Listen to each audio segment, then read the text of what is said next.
আমরা একটি পাহাড়ি অঞ্চলে আসলাম। আপনারা জানেন পাহাড়ি অঞ্চলগুলো শীতের দিনে খুবই সুন্দর মনে হয় এবং এখানে হিমেল হাওয়া, যে সকাল সকাল অনেক ঠান্ডা।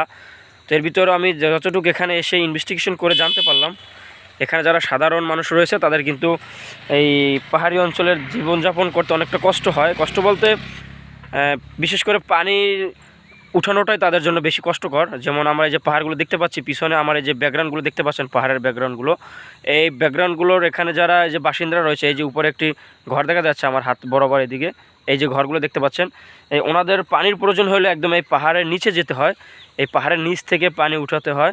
এটা অনেক কষ্টকর একটা বিষয়, আমার খুবই খারাপ লেগেছে।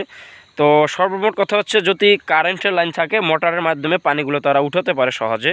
আর যদি কারেন্টের লাইন না থাকে, যদি পরিবার যদি দুর্বল হয় মানে অর্থনৈতিক দিক থেকে, তাহলে আর তাদের এই সম্বলটুকু হয় না। তাহলে তাদের নিজেরই পাহাড়ের নিচে গিয়ে পানি এনে তাদের রান্নাবান্না, খাওয়া, অন্যান্য যাবতীয় কাজ সবই, গোসল সবই এই পানি দিয়ে করতে হয়। সেটা খুবই দুর্ভাগ্যবশত যে পাহাড়ের এই জিনিসগুলো খুবই কষ্ট।